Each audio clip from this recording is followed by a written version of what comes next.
Money Report entrevista agora a Monja Coen, a mais ilustre e talvez pop religiosa budista do Brasil. Estamos fugindo um pouco da temática de Money Report para lidar com outro lado da nossa realidade.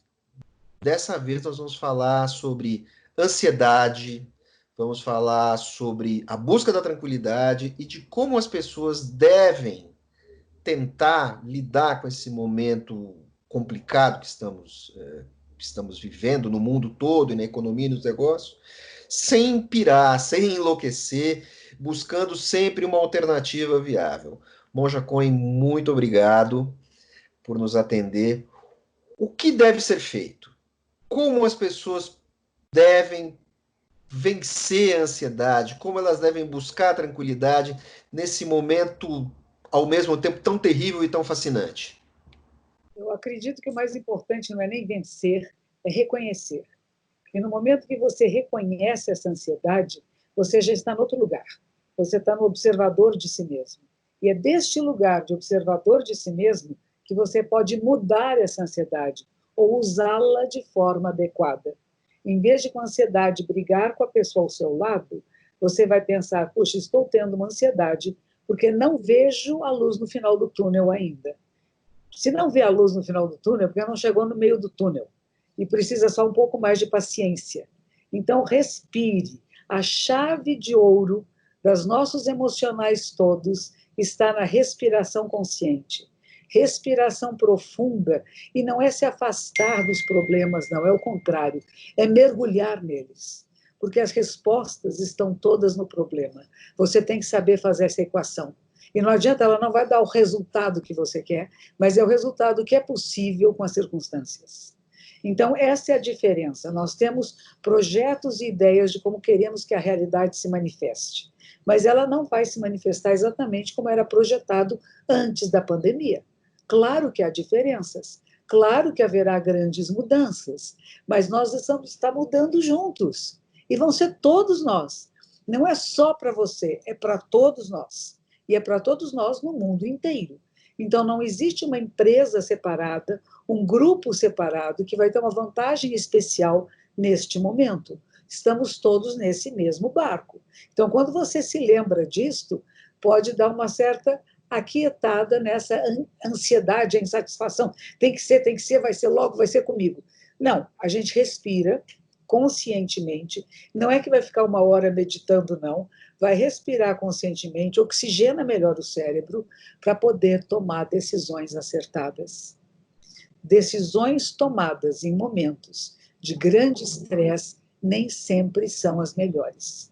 Então, perceba que existe um estresse que está acontecendo.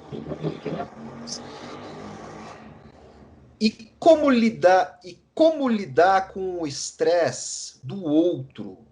Como fazer essa negociação? Como lidar com o estresse do chefe? O chefe que está sendo cobrado o desempenho, a empresa perdeu o faturamento, o sujeito está desesperado e está pressionando a sua equipe.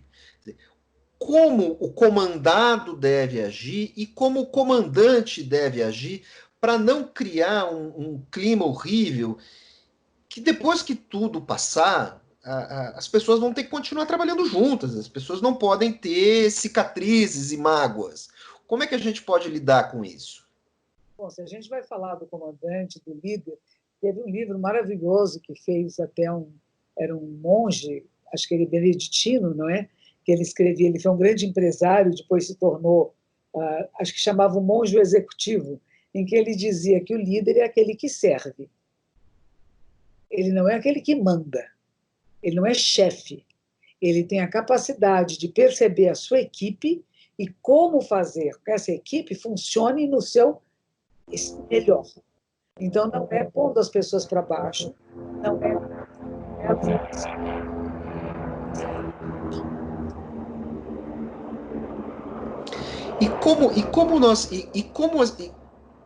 como você pode atingir as pessoas? Como o líder deve atingir os seus comandados, ao mesmo tempo tranquilizando-os, sem que eles percam o ímpeto, sem que eles percam a garra. As pessoas não sabem muito bem como lidar, como trabalhar em casa.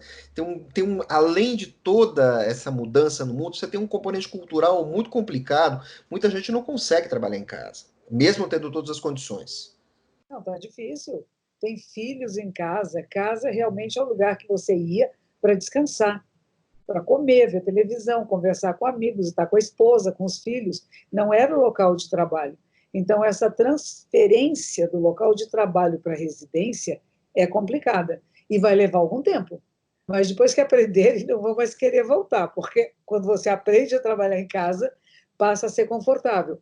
Mas qual a situação agora? As crianças estão em casa. Não só a esposa, mas tem crianças que exigem atenção. E os pais não estão acostumados a cuidar dos filhos mais, porque saíam cedo, voltavam tarde, encontravam o filho ou no café da manhã, ou no jantar, quando? Às vezes só no final de semana. Então, você ter seres humanos que solicitam atenção tira o foco. Então, é difícil, não é fácil, ninguém diz que é mais fácil trabalhar em casa, não é, porque é um outro lugar e você tem que mudar a sua estrutura emocional. Não é impossível, mas pode conseguir. O que, que o líder faz? O líder tem que acreditar no que ele está fazendo. Primeira coisa, ele acredita no seu negócio? Ele acredita na sua proposta? Porque se ele não acredita, aqueles que trabalham para ele também não vão acreditar. Ele acredita na sua equipe? Ele confia na sua equipe? Ele confia no seu taco? Ele sabe que ele é capaz de fazer uma boa jogada e que essa equipe está para jogar com ele e que apoiam ele? Só vão apoiá-lo se ele gostar dessas pessoas. Se ele ficar ridicularizando, achando que eles são insuficientes, mesmo que ele não ridicularize, se ele pensar que eles não servem, eles não vão responder a ele. Nós temos uma capacidade de comunicação que não é só de palavras. Nós sentimos o que o outro sente a nosso respeito, não é isso? A gente percebe, não precisa dizer nada. É uma atitude do corpo, do olhar, que o outro percebe. Então, às vezes, a pessoa é até muito educada, né? E ela fala com tanta educação e o outro fala, poxa, ele não acredita em mim. Ele acha que eu não vou conseguir. E a maneira que essa mensagem é passada pode até impedir. Em alguns pode virar estímulo. Ele acha que eu não consigo, vou mostrar que eu posso. E no outro vai dizer, ele acha que eu não dou para nada mesmo, não vou dar. Então tem que ser muito cuidadoso, porque cada um de nós responde de forma diferente. O que é o líder? É aquele que se identifica com os liderados, com aqueles que é a sua equipe, que sabe como falar com cada um, de maneira que este um vá produzir o seu melhor para que tenhamos um resultado nosso. E ele tem que ser muito delicado com isto, que não é dizer o resultado foi meu porque a ideia foi minha, é nossa ideia, é o nosso resultado. A inclusão da pessoa no projeto é essencial. Que a ideia que o líder tem, em vez de ele apenas apresentar a ideia, fazer com que o grupo chegue com ele nessa ideia. Então, todo mundo compra a ideia, porque é nossa. Não é uma ideia que vem imposta de cima para baixo. Embora este líder desse grupo esteja muito pressionado pelos seus outros líderes, se ele tem uma equipe, ele tem que fazer que essa equipe pense com ele e decida com ele, mesmo que ele já tenha tomado uma decisão anterior. Ele vai apresentar a questão de tal forma que as pessoas vão se sentir participantes. Porque se você não se sente participante, você está fora do projeto. Agora, tem um detalhe ali, né? Tudo que a senhora está falando funciona, mas além de funcionar, existe uma outra questão encoberta aí no meio, que muitos líderes certamente sabem fazer isso, senão não seriam líderes, não seriam gestores. A questão toda é fazer isso funcionar, dar o mesmo resultado diante de uma nova realidade, porque tem gente que se comporta muito bem no presencial e não consegue transmitir a mensagem adequadamente no remoto. Mudou. Como é que as pessoas devem buscar esse novo modo de si? Porque não é encontrar, é buscar. Cada um vai encontrar o seu. Está na hora de aprender. Não tem jeito, isso veio e vai ficar. Se você pensar as grandes empresas internacionais, as grandes reuniões são todas virtuais. E se você só se dá bem presencialmente, saiba que você estará fora dessa reunião. Então, se quer estar no mercado de trabalho, vai aprender a entrar na informática, vai aprender a entrar na virtual. Eu estou quebrando a cabeça aqui, está uma beleza. As primeiras me pediram para fazer um Instagram, primeira coisa, com uma senhora em Portugal. Foi um horror. Entrava chamada no meu celular, a ligação caía, começava de novo. Foi um estresse muito grande. Mas a gente tem que aprender, porque estamos neste mundo agora e esse mundo vai ficar. Ele não vai mudar. Claro que vai mudar. Vamos trabalhar talvez presencialmente, mas vamos ter muitas coisas virtuais. Então é bom saber. A tecnologia, a inteligência artificial chegou para ficar e ela se autoalimenta com uma rapidez incrível. Então, se você quer estar no mercado de trabalho, aprenda. Esteja em top de linha, porque aí vai ser fácil. Mas se você achar, não, eu só sei se eu estiver conversando, se eu estiver bebendo com alguém, você vai ter esse momento também. Mas você vai ter momentos com pessoas que estão muito longe de você e que não vai ter meios dela chegar para você numa hora de uma decisão muito especial. E é preciso se acostumar com o virtual. Não tem outro jeito. Esse é o nosso mundo agora. Talvez uma das coisas que o coronavírus vai nos deixar e que está aumentando muito é que quase tudo vai ser virtual. Comida é virtual, compras vão ser todas virtuais. Há um tempo atrás eu fiz uma palestra com um economista, se eu lembrasse o nome ia ser bom, era um grande economista que falou antes de mim. E ele disse, daqui a 50 anos no Brasil vai ser tudo diferente. Nos Estados Unidos daqui a 20. Shopping centers não vão ter mais lojas. Vão ser centros de diversão, de entretenimento, porque compras serão todas virtuais. Isso já está começando a acontecer. Quem está nesse mercado de comércio, se entrar no virtual, não vai perder nada. E vai dar emprego para os seus funcionários agora de separar o material, de escolher, de pôr na caixinha e vender. Vai criar novos empregos, criando caixas de embalagens para serem enviadas. Vai aumentar o emprego daqueles que transportam isso. Então, ficar pensando, eu vou perder porque eu estou pensando no modelo antigo. Esse modelo antigo vai caducar. Se não é agora na pandemia, vai ser logo depois. Então, está na hora de mudar o modelo. O modelo agora é virtual e você vai ter que ser virtual, porque as compras vão ser virtuais, os negócios vão ser virtuais. Claro que ainda vamos trabalhar em escritórios, mas muito do virtual vai estar acontecendo até dentro do escritório. Então, a coisa é atualizar-se, porque a gente está pensando no modelo antigo. Era assim e assim funcionava. Está deixando de ser assim. E nós estamos vivendo a transição. E viver uma transição que a gente não sabe exatamente o resultado é estressante, porque nós estamos falando de bilhões, milhões de dólares, de dinheiro brasileiro, milhões de pessoas, de empregos, cada pessoa representa uma família, muita gente. Então, a gente sabe que a gente está mexendo numa coisa que é grande e que vai impactar de uma maneira muito não benéfica a muitas pessoas. Mas como que a gente diminui o máximo possível o impacto prejudicial? Atualizando-se e criando uma nova estratégia de mercado. Não existe outro caminho. Vai dar certo, não vai dar certo, mas como é que você começou? Não foi se arriscando? Agora não vai se arriscar? Só quero fazer do jeito que eu conheço? Não, deixa esse jeito que eu conheço, vai aprender, volta para a escola, vai aprender. Aprender tecnologia, aprender a falar com as pessoas à distância, aprender a criar novos métodos de trabalho e de relacionamentos. Tem alguns que vai ser muito fácil, outros mais difícil, e daí? Aprendemos. Demora um pouco mais. Vai ficar estressado, vai ficar cansado em casa. Mas isso aí é outra coisa importante. Se estamos fechados, isolados, que podem ficar isolados e fechados em casa, não fiquem brigando.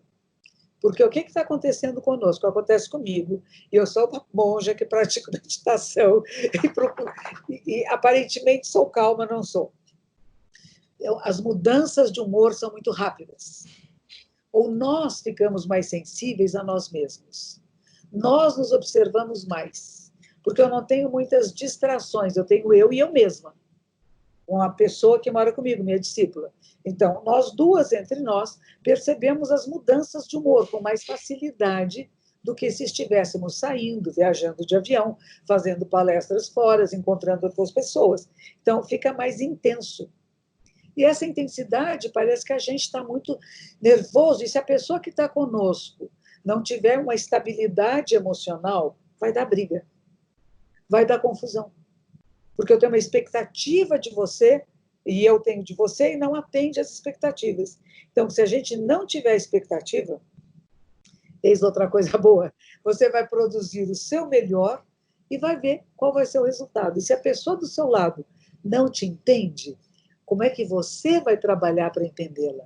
Aí é a diferença. Como é que você vai tentar compreender a você? Por que eu estou assim? Pô, claro, eu estou em isolamento. Olha como minha vida mudou.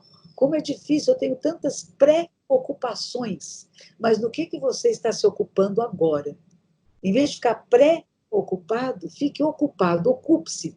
Faça planejamento, faça grupos de estudo. Tem treinamento virtual para só qualquer coisa no mundo. Está na hora de usar esse tempo. Ah, não posso fazer os projetos lá do trabalho porque tenho interrupções. Aprenda que a interrupção pode ser uma coisa boa. Podia ter um erro no que você estava fazendo.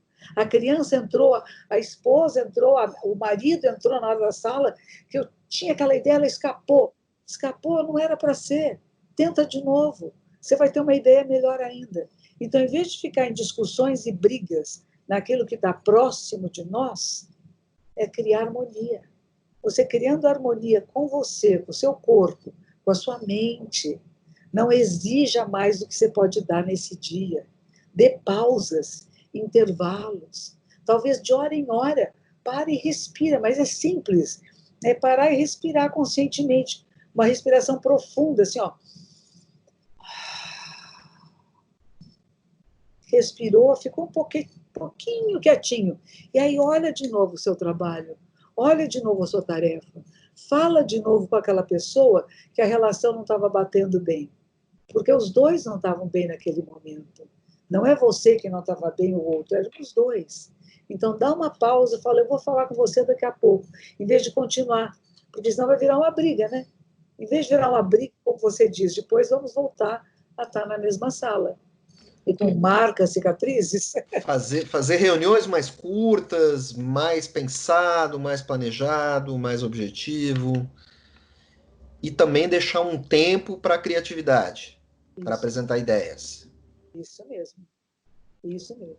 Fazer a pauta enxuta, curta, podemos conversar todos os dias, mas cada dia curto, enxuto, para a pessoa se sentir, terminei a minha reunião, que bom. E agora, o que você vai fazer com aquilo que foi apresentado na reunião? O que você pode desenvolver? No dia seguinte, você apresenta o que você desenvolveu. E assim nós vamos crescendo. Mas se eu exigir muito num dia, a pessoa vai ficar afogada. E afogado não produz. Fica sufocado. Muito obrigado. Monday Report conversou agora com Monja Cohen, que falou sobre ansiedade e como vencer todas as dificuldades do trabalho virtual, lidando com chefes, com subordinados, com metas, com líderes, e vamos em frente. Muito obrigado, Monja Cohen. Obrigada a vocês. Muita saúde e tranquilidade. Vai dar tudo certo.